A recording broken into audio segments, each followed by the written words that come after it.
Good evening and welcome to Slam the Gavel, the show that tells it all regarding family court issues, and CPS issues. I'm your host, Maryann Petri. Since 2016, Monica Shimonik has been coaching moms and dads as they navigate through the treacherous waters of the family law racket. Aside from workshops, which helps with specific problems, her 12-week signature course, The Best Interest of the Parent, uses a four-quadrant model to create robust healing and empowerment system so that you control the narrative in your life, not the state. And I'm telling you, this is an excellent course. Use coupon code Slam the Gavel to get 10% off the course. And I will put the notes in the website. So I have an excellent guest. Her name is Paulette MacDonald. She is a child and family advocate activist. She has 7 years lived experience as a second wife and stepmother dealing with parental alienation and Canada's profoundly dysfunctional family law system that is failing Canadian children and families. Now she is raising awareness to the devastating consequences of parental alienation and is seeking legislative changes in Canada for a rebuttable presumption of equal parenting at the onset of divorce or separation in the absence of abuse, neglect, or violence. And I welcome you, Paulette. How are you doing today? Hello, Maryann, and thank you so much for having me on board today. I am awesome, and I look forward to this podcast. And again, thank you for having me on. Most definitely. You've got a lot to tell us about what's going on in Canada. Sure do. You've I got look some, forward to it. oh, yes. So I know that you are now advocating for equal parenting and raising awareness to parental alienation. But when did you first learn about parental alienation?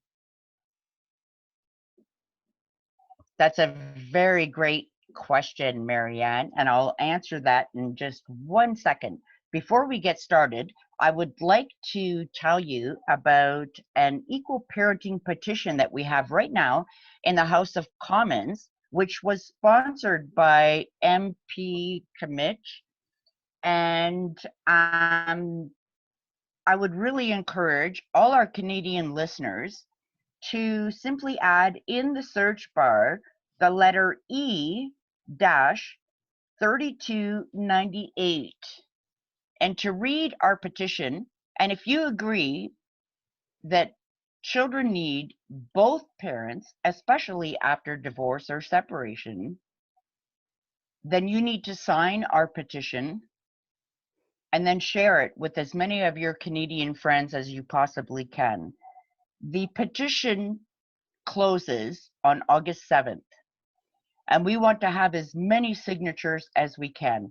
On August 7th, MP Kimmich, who is in Calgary, in Canada, will be submitting the petition to the government, and the government will then have 45 days before offering their official response to our petition.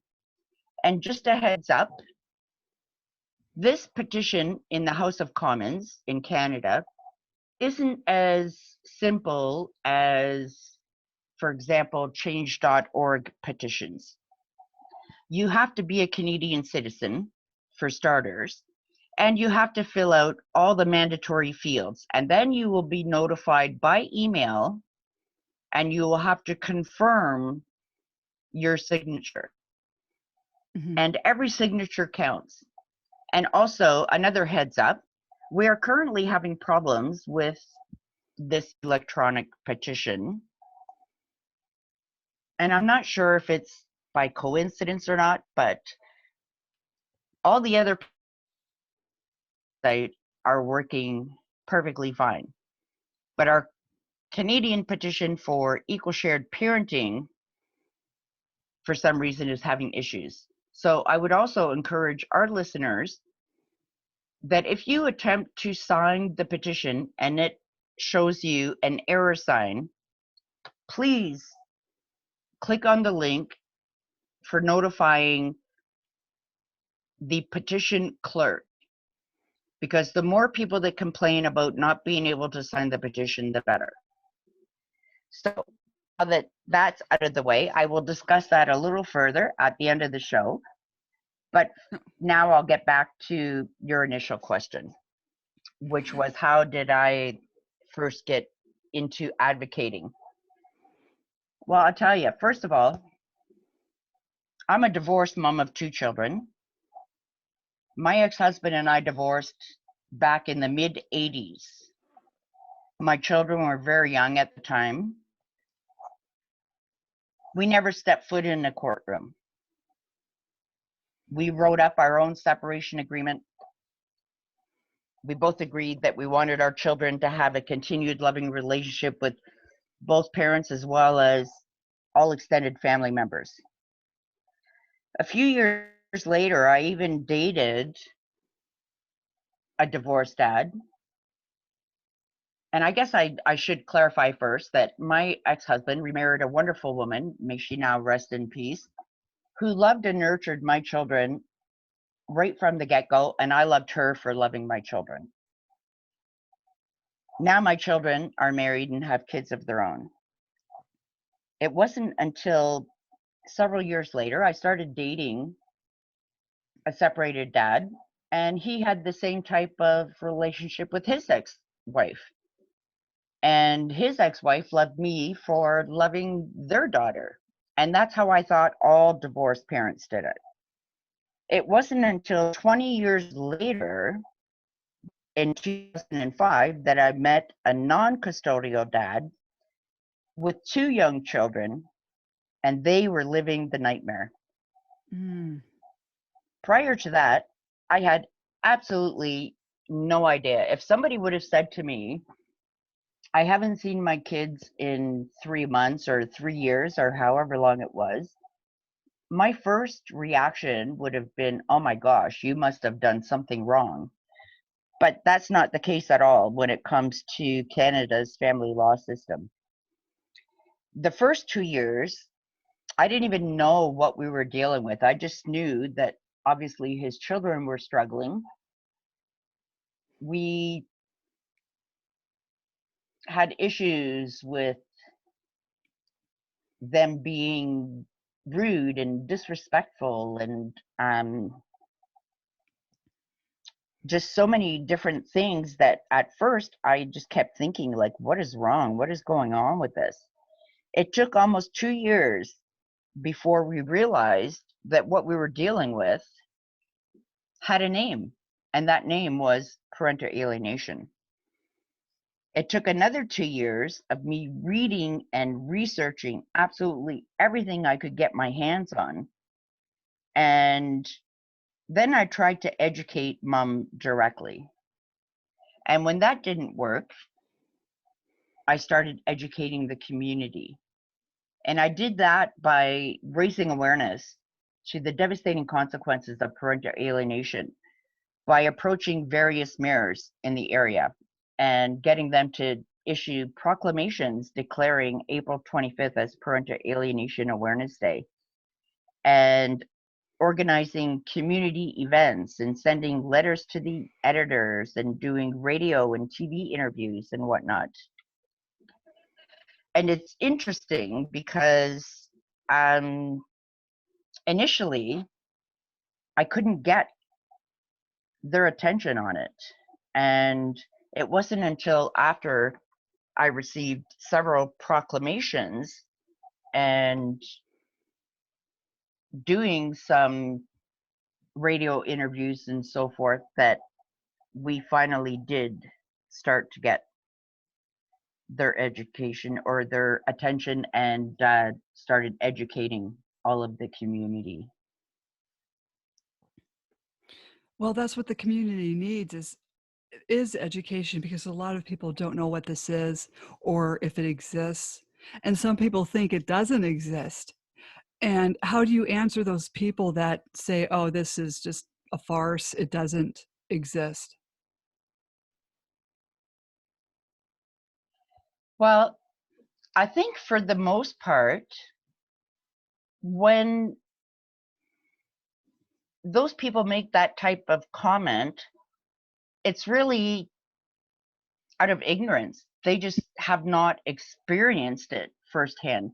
And that is one of the things that I tell people as well, that even for myself, if I had not have experienced it firsthand myself, if I did not witness it with my own eyes and my own ears, I never would have believed it to be true, because I never in a million years would believe that a parent, especially a parent, could deliberately and maliciously manipulate their own children against the other parent Mm-hmm. for no other reason than either revenge or anger or whatever the case may be. I never would have believed it to be true. As I mentioned earlier, previously to meeting this non custodial dad, I never would have believed that the custodial parent, which in Canada is typically the mother, could run rampant within our family law system and child protection agencies. I mean, I saw breaches of court orders, false statements of arrears to the Family Responsibility Office. I saw false allegations of pretty much every type of child abuse you could think of, physical child abuse, verbal and emotional child abuse. And I also saw that the non custodial parent, which is typically the father in Canada, is automatically guilty until he has proven his innocence. And of course, by then, the damage is already done. And this is all because, in this particular case, the children wanted more time with their father, and we were seeking equal parenting, and mom wanted no part of that. And the family court process here in Canada basically allowed her to just about destroy him and her children.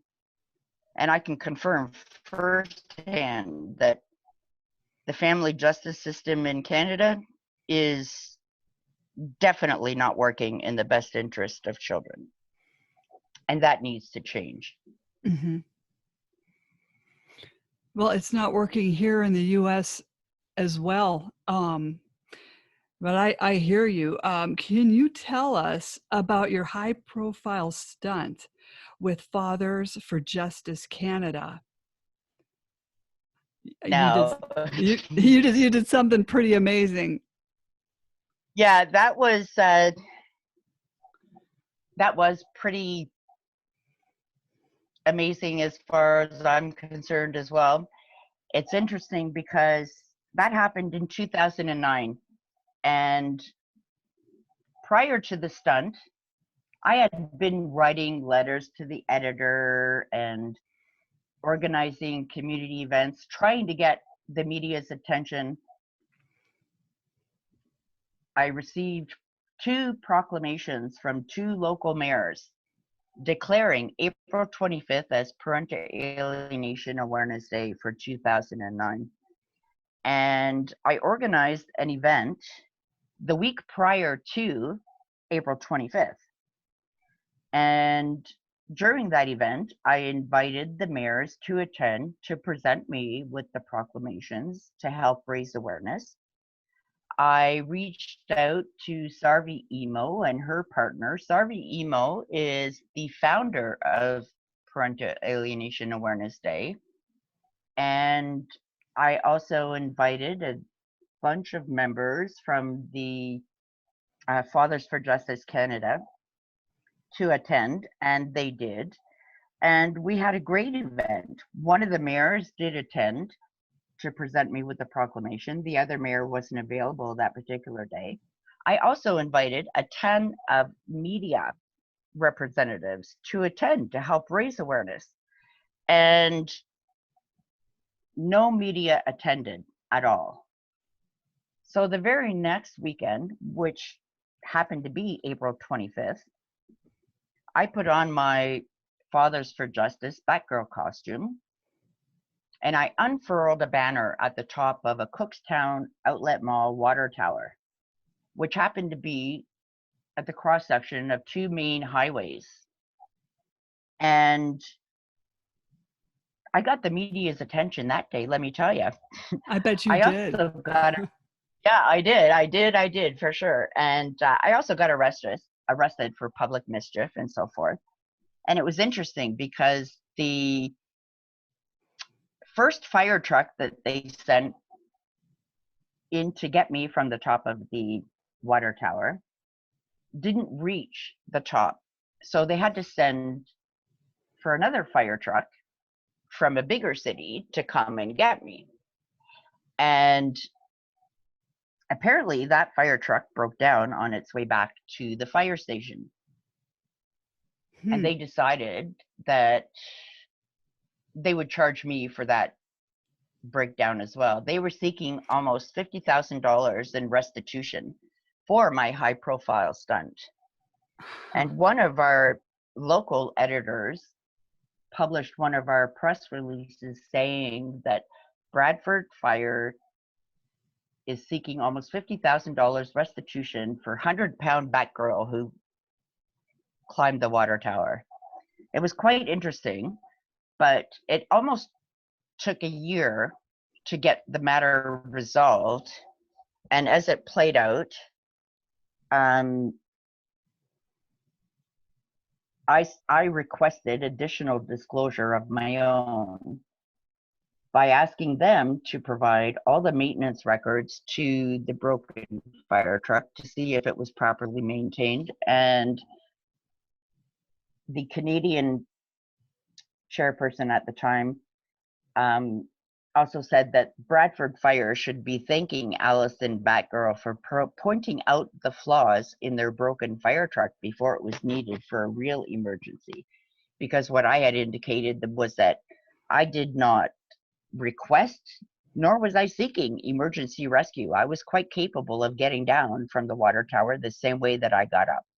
Mm-hmm. But I have to tell you that after that high profile stunt,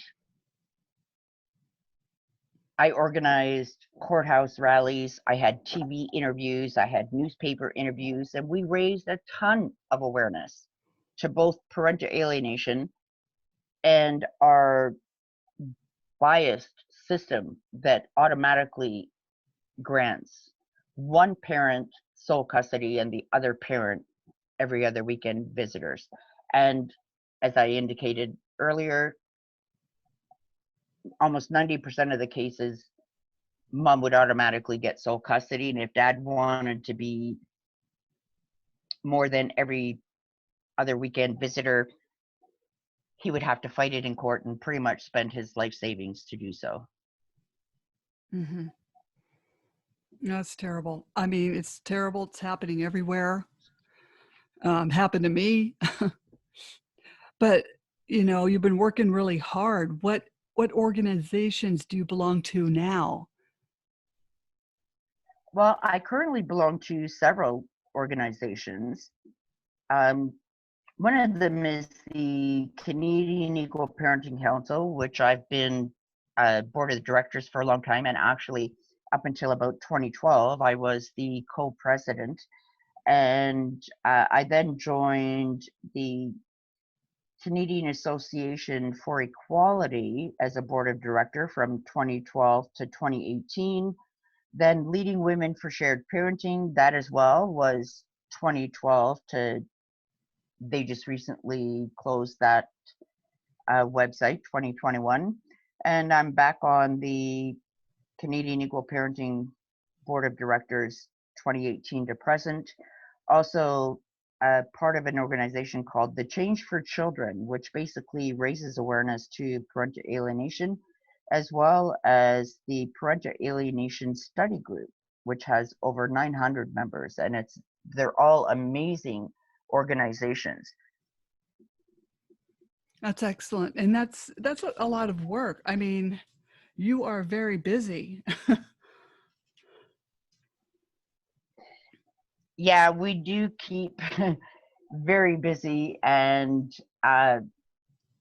it's really all about the children, right? Like our Right. children are being forced to choose between parents. They're being used as weapons and pawns in a family law system that just really isn't working in the child's best interest. And even though I know here in Canada, our government and court system claim to be working in the best interest of the child.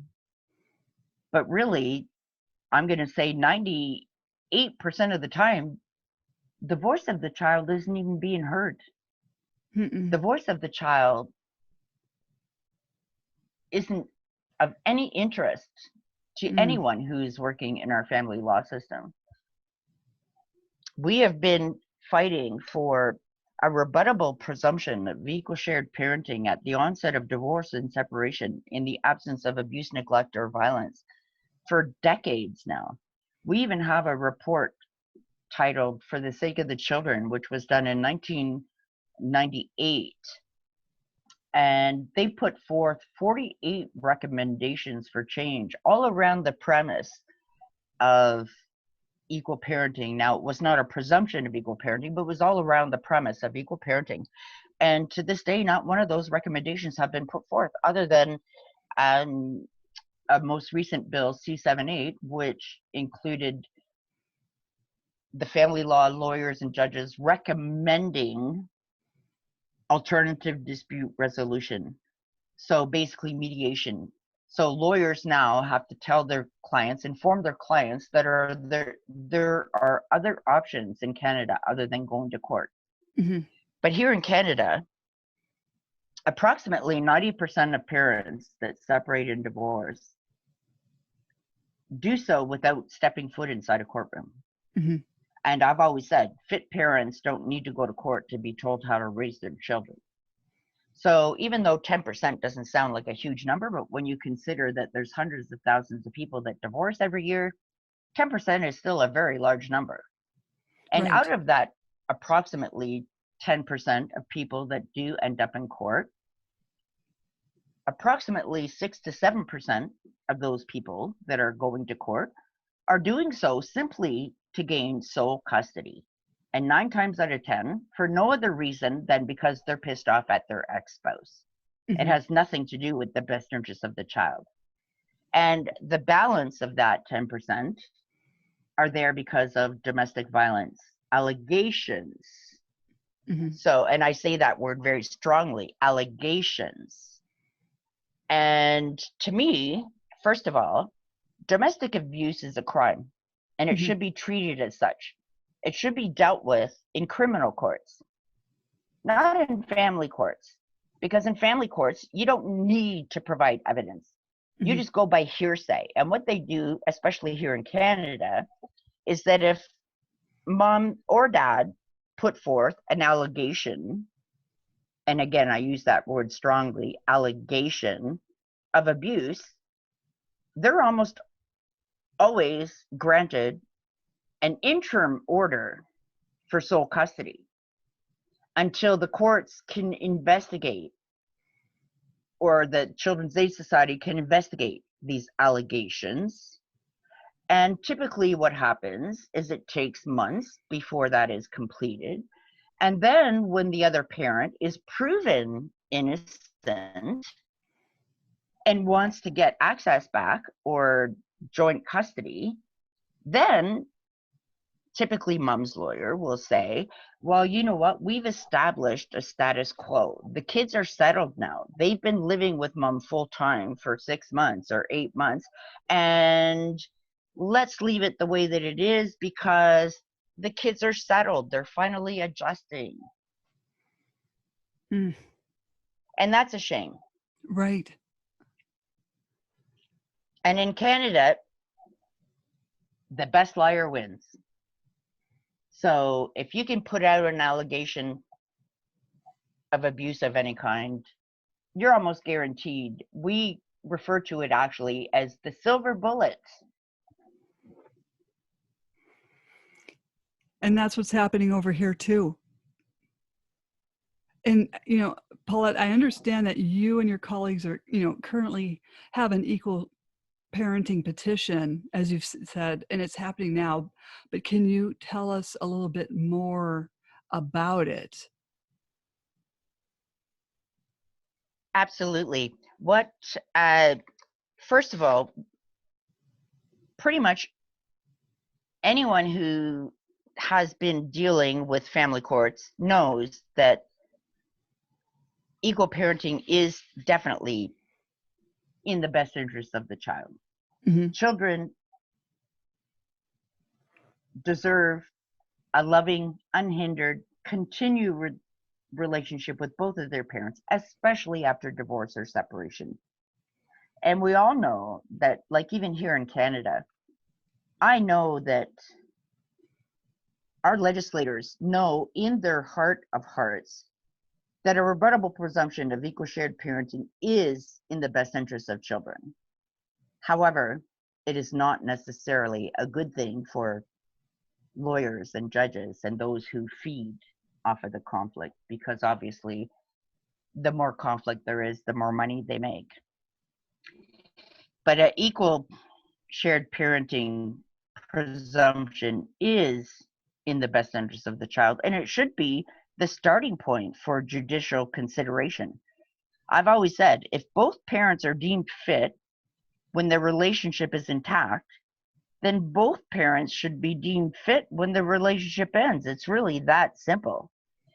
Furthermore, social science informs us that children do so much better with both parents. Conversely, children raised without both parents generally underachieve, are prone to more medical and social problems, and have significantly higher rates of incarceration. And this is all at taxpayers' expense.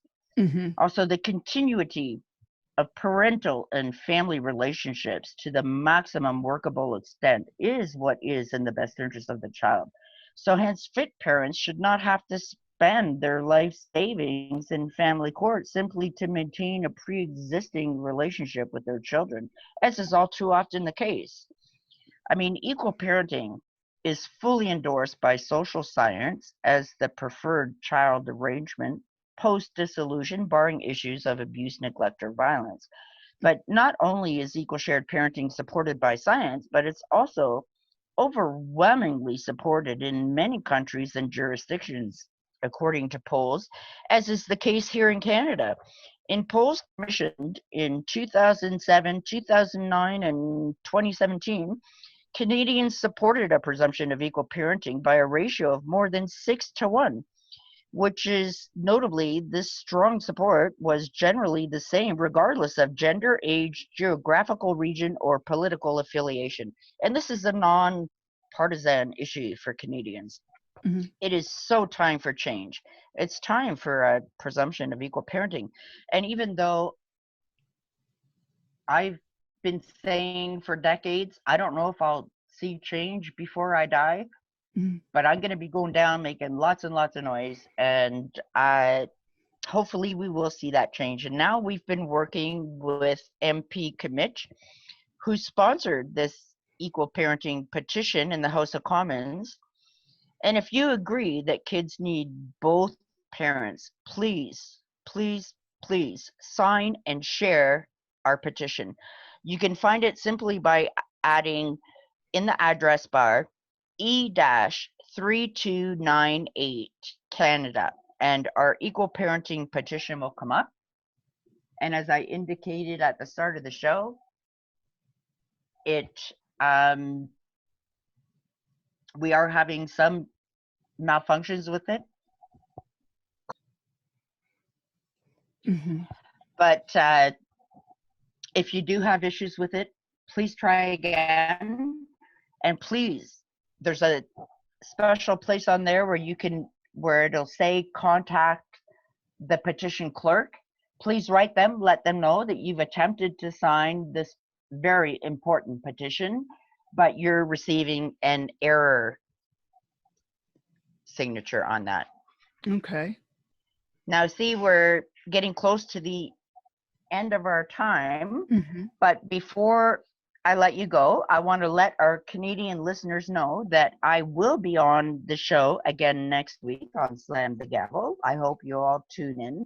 I will be checking to see if our numbers have increased, so I will know if you've been signing and sharing this petition or not. Mm-hmm. And in terms of parental alienation, I would just like to quickly read my most recent proclamation. It was from the city of Oshawa in Ontario, that Oshawa Mayor John Henry issued. So across the top, it's got the Oshawa symbol and proclamation. It says, whereas parental alienation is often found in high conflict separations, divorce, and custody disputes, and takes advantage of the dependency of a child. And whereas parental alienation deprives a child of their right to a loving relationship with both parents and interferes with the child's mental and emotional development.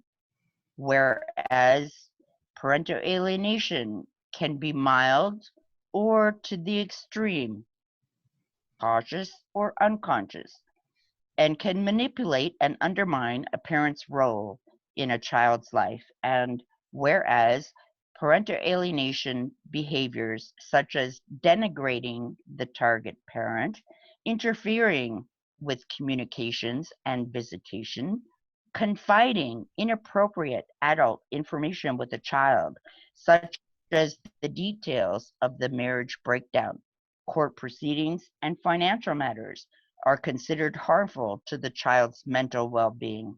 And whereas medical professionals agree the problem of parental alienation exists and can cause mental and emotional harm to a child and can affect them as adults with tragic consequences.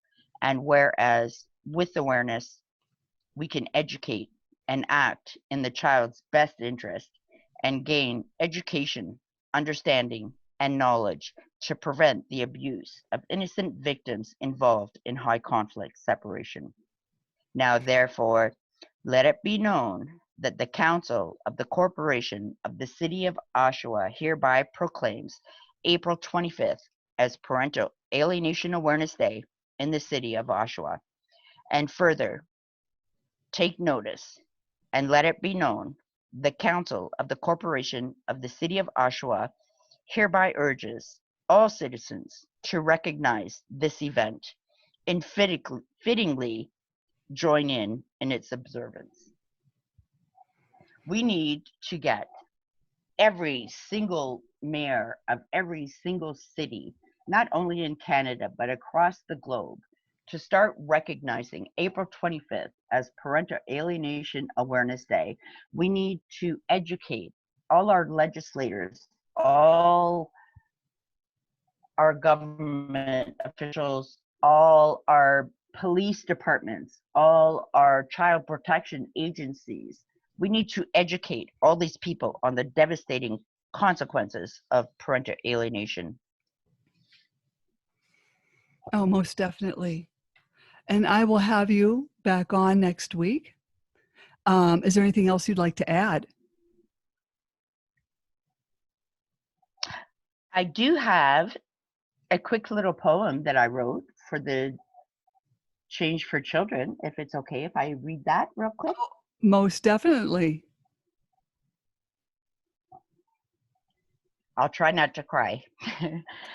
Okay, this is basically a declaration of love that I wrote, and it's titled The Change for Children, dedicated to all children of divorce or separation.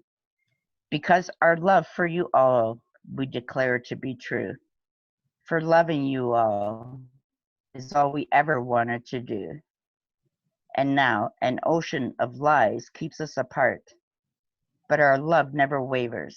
You're deep in our hearts. We pray one day soon the courts will wake up. But until that day comes, we must never give up. With every beat of our hearts, we will shout out your names. And we will ask the courts, are you completely insane?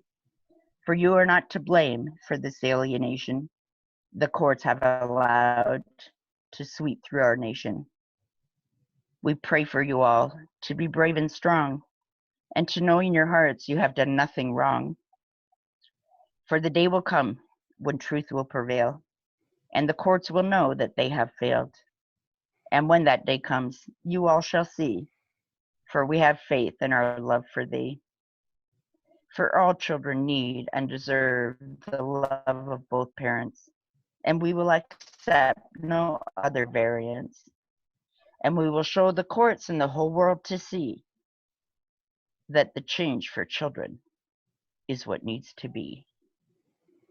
Thank you all so much for listening, everybody. And I look forward to speaking with you all again next week and checking our numbers on our equal parenting poll. And again, remember, you have to be a Canadian citizen to sign it, but you don't have to be a Canadian citizen to share it. And I will share it. Thank you so much for having me. Most definitely. Slam the Gavel is a podcast to help the public understand what really goes on in the family courtrooms. I'm your host, Maryann Petri, author of Dismantling Family Court Corruption, Why Taking the Kids Was Not Enough, Cry Out for Justice, Poems of Truth. Join us again with Paulette next week and other future guests. So thank you again, Paulette. Thank you. Have a great day. You too.